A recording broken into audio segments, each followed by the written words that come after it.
I never thought a simple text message could shatter everything I believed about my perfect family.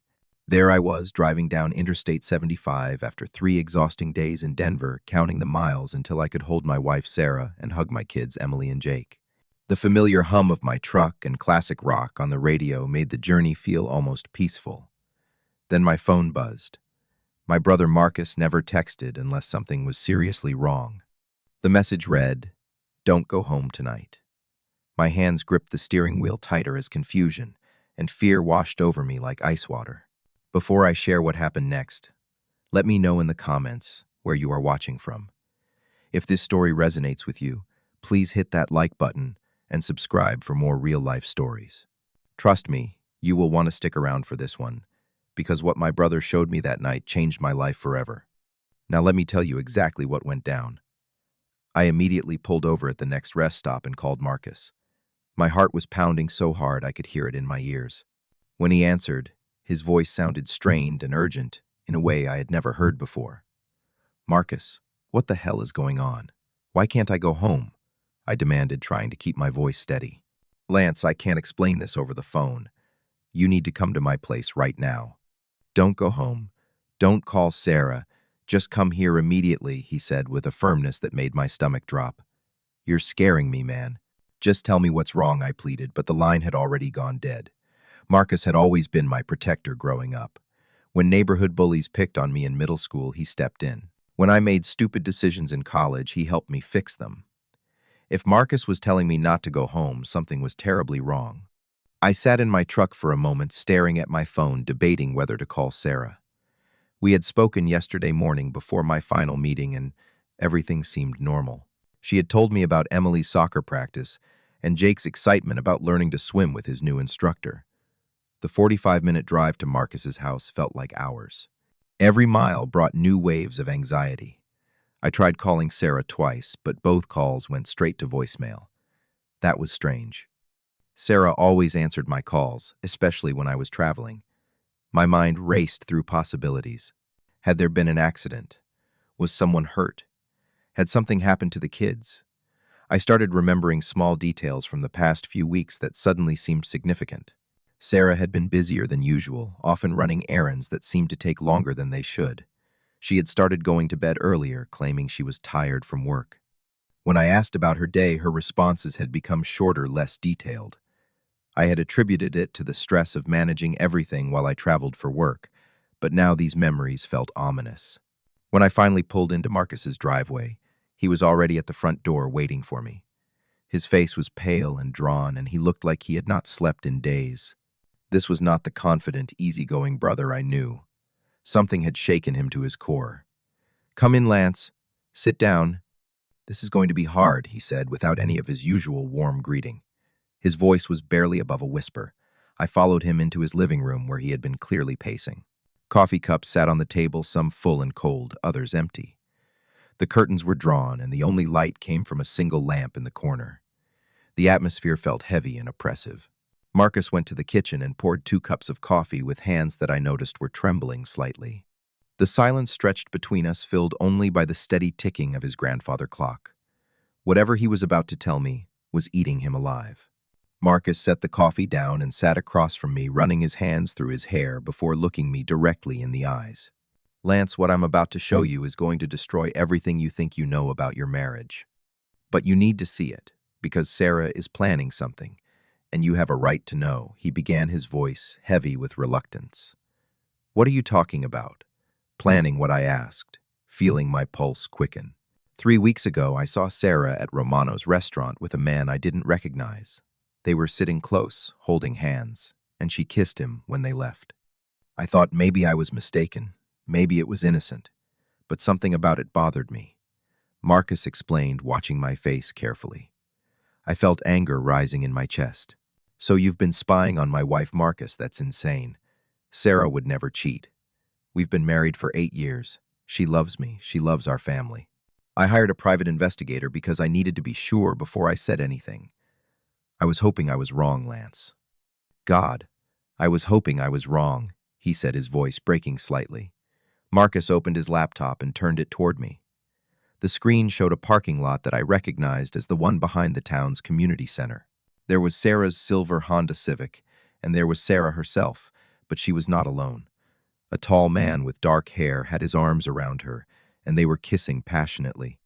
The timestamp showed it was from last Tuesday when she had told me she was going shopping for Emily's birthday party. I stared at the screen, feeling like someone had punched me in the stomach. The woman in the video was unmistakably my wife. She was wearing the blue sweater I had bought her for Christmas, the one she said was her favorite. Her wedding ring caught the sunlight as she ran her fingers through the man's hair.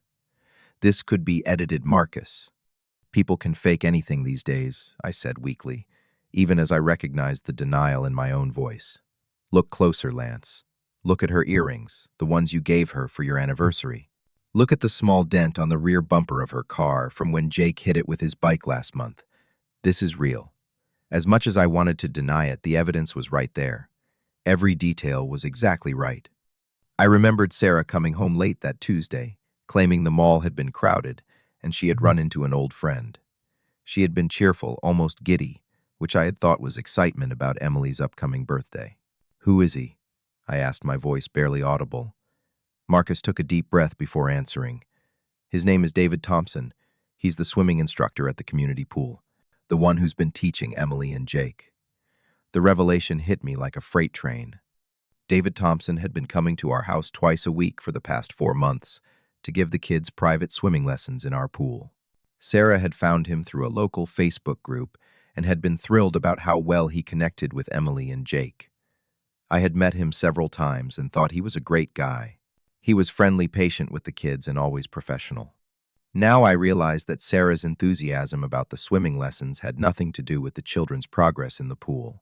I remembered how she always made sure to be outside when David arrived, how she would linger by the pool during lessons, and how she had started wearing nicer clothes on swimming lesson days.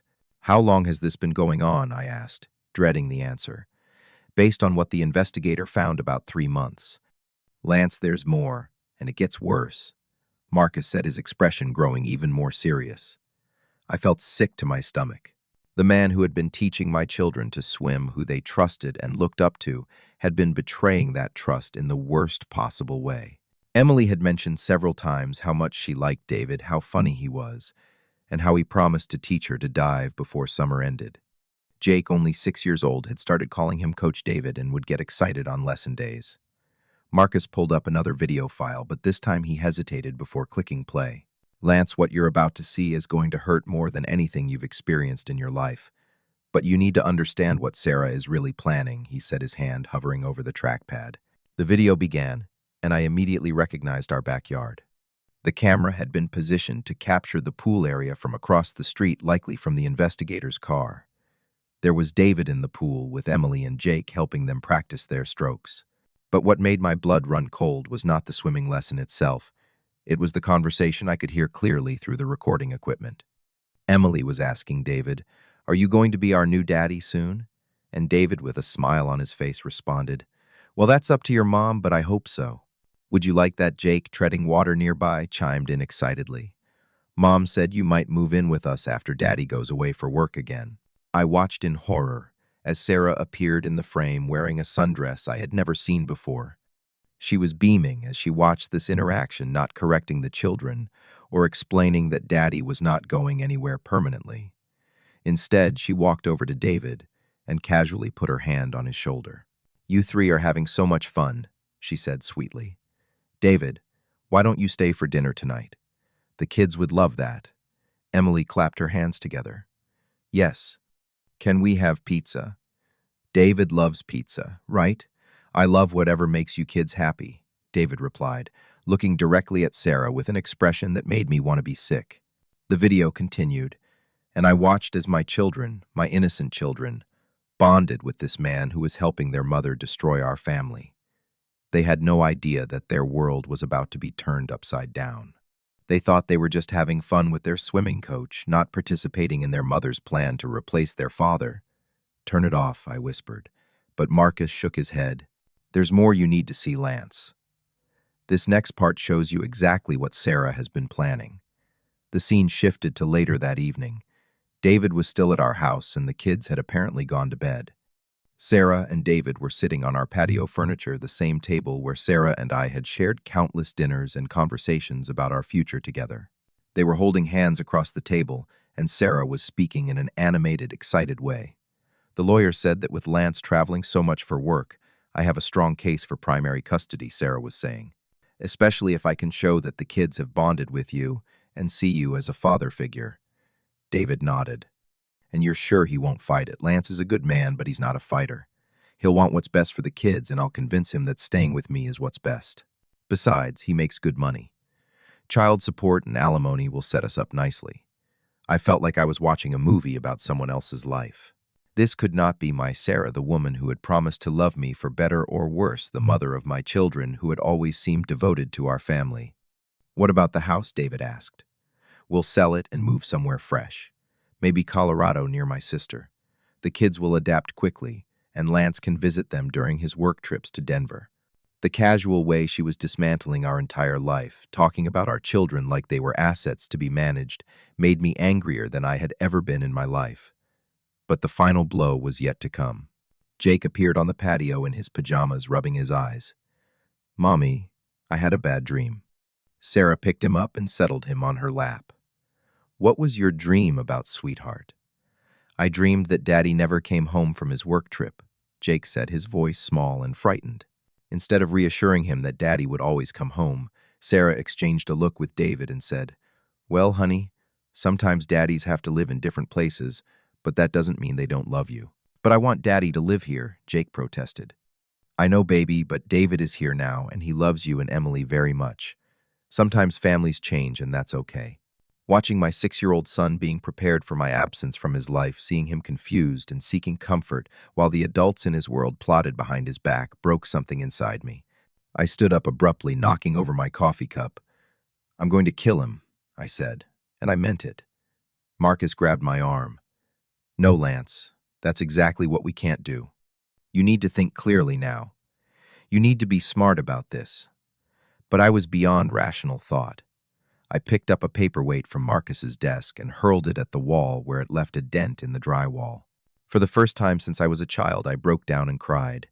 Not just tears, but deep, wrenching sobs that came from the realization that everything I had worked for, everything I had believed in, was built on lies. Marcus let me cry for several minutes before he spoke again. When I finally looked up, he had a box of tissues ready and a look of determination on his face that reminded me of our father. Lance, I know you're hurt and angry, and you have every right to be. But now we need to channel that energy into protecting yourself and your kids, he said firmly.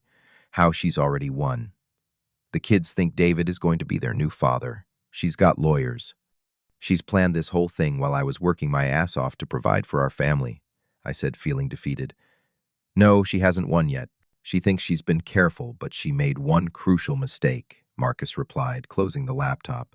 She never expected you to find out before she was ready to make her move. Marcus went to his desk and pulled out a folder thick with papers.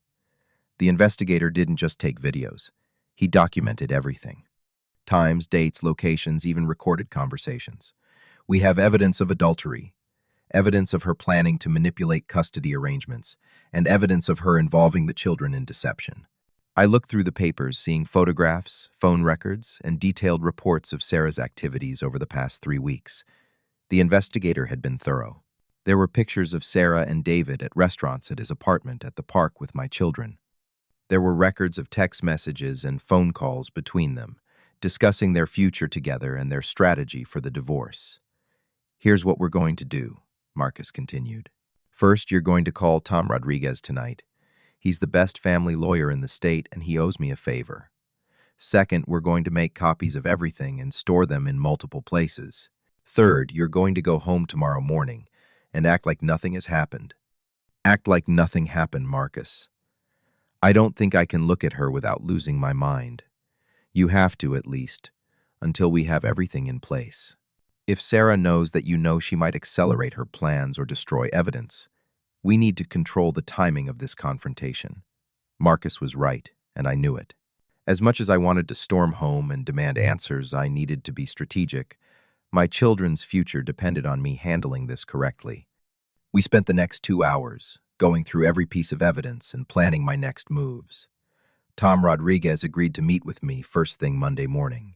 Marcus helped me understand my rights as a father and what I could realistically expect in a custody battle.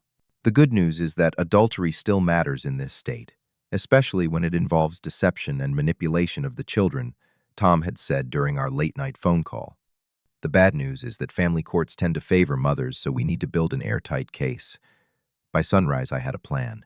I would return home, behave normally for exactly 1 week, while Tom prepared our legal strategy, and then confront Sarah with an offer she could not refuse: an amicable divorce with joint custody and a fair division of assets, or a ugly court battle where all of her deceptions would become public record. I drove home that Saturday morning feeling like a different person than the one who had left for Denver 4 days earlier. As I pulled into my driveway, I saw Sarah's car and felt a mix of anger and sadness that was almost overwhelming. But I also felt something else: determination. I was not going to let her rewrite the story of our family without a fight. Sarah met me at the door with a smile and a hug that felt like betrayal itself. "Welcome home, honey. How was Denver?" "It was fine," I said, returning her hug and hating myself for the deception. "Where are the kids?" "Emily is at soccer practice, and Jake is at my mom's for the afternoon." "I thought we could have some alone time," she said, giving me a look that would have thrilled me a week ago. Instead, I felt sick. "Actually, I'm pretty tired from the drive. Maybe I'll just take a shower and rest for a bit." I saw a flicker of disappointment cross her face, but she recovered quickly. "Of course, honey. You've been working so hard." The next week was the most difficult of my life.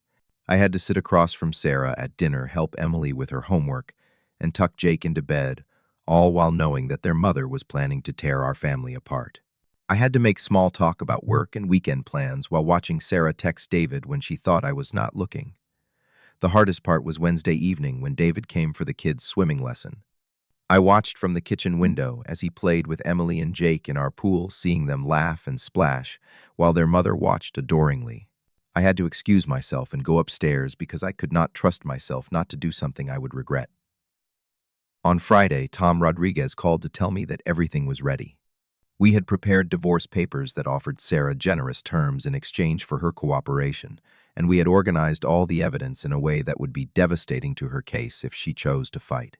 "Monday morning, you confront her," Tom advised. "Give her the weekend to think about it, but make it clear that this offer expires if she tries to play games." Monday morning arrived gray and rainy, which seemed fitting for what I had to do. I had taken the day off work, telling Sarah I was not feeling well. After Emily and Jake left for school, I asked Sarah to sit down at our kitchen table. "We need to talk," I said, pulling out a manila envelope that contained copies of everything Marcus had shown me. Sarah's face immediately went pale. She knew. Somehow she knew that her carefully constructed plan had fallen apart. "Lance, what's this about?" she asked, but her voice was shaky and uncertain. "It's about David Thompson. It's about the 3 months you've been cheating on me with our children's swimming instructor. It's about your plan to divorce me, take the kids, and move to Colorado," I said calmly, sliding the envelope across the table. Sarah opened the envelope with trembling hands. As she looked through the photographs and documents, her face went through a series of expressions: shock, fear, anger, and finally resignation. "How long have you known?" she asked quietly. "Long enough. Long enough to understand exactly what you were planning to do to our family." Sarah was silent for several minutes, staring at the evidence of her affair spread out on the table between us. When she finally looked up, there were tears in her eyes, but I felt no sympathy for her. "Lance, I never meant for it to happen this way. David and we fell in love, but I was trying to figure out how to handle it without hurting you or the kids." "Without hurting me," I said, my voice rising despite my efforts to stay calm. "Sarah, you were planning to take my children away from me. You were teaching them to see another man as their father. You were going to destroy everything we built together and pretend it was for their own good. You're never here, Lance. You're always traveling, always working. The kids barely know you anymore. David has been more of a father to them in 4 months than you've been in years." Her words hit me like physical blows, partly because there was some truth in them. I had been traveling more for work, trying to build financial security for our family, but that did not justify what she had done. So instead of talking to me about it, instead of asking me to change my work schedule or find a different job, you decided to replace me. You decided to lie to our children and manipulate them into accepting your affair. Sarah had no answer. For that, she knew there was no defense for what she had done. I pulled out a second envelope. These are divorce papers. I'm offering you joint custody, half of everything we own, and reasonable alimony. In exchange, you end things with David immediately, and we handle this divorce quietly and amicably. And if I don't agree, she asked, then we go to court, and every detail of your affair becomes public record. Every lie you told, every manipulation, every plan you made to take my children away from me. Do you think a family court judge will look favorably on a mother who used her children as pawns in her deception? Sarah stared at the divorce papers for a long time. Finally, she looked up at me with an expression I had never seen before. It was not the loving wife I had married, or even the stranger I had discovered her to be. It was defeat. I'll sign them, she said quietly. The divorce was finalized 6 months later. Sarah kept her word and ended her relationship with David, who disappeared from our lives as quickly as he had entered them. The children struggled with the changes at first, confused about why David was no longer around and why Mommy and Daddy were living in different houses. I found a new job that required less travel and allowed me to be home every night for dinner. Emily joined a new soccer team, and Jake started taking swimming lessons at the local YMCA with a female instructor who reminded me why it was important to trust but verify when it came to people who worked with my children. The hardest part was rebuilding my relationship with Emily and Jake. They had been caught in the middle of their mother's deception, and it took time for them to understand that I had not abandoned them, that I had fought to stay in their lives. Marcus and I grew closer than we had ever been. He had risked our relationship by telling me the truth about Sarah, but in doing so, he had saved me from years of lies and manipulation. I learned that sometimes the people who love us most can see the storms coming before we do. A year later, as I tucked Jake into bed after helping Emily with a school project, I realized that our family was different now, but it was also stronger. We had faced the worst kind of betrayal and survived it together. I learned that protecting your family does not always mean keeping everyone together. Sometimes it means having the courage to break apart what is already broken to save what truly matters. Sometimes it means fighting for the truth, even when the truth is painful. Trust is not just about believing in someone.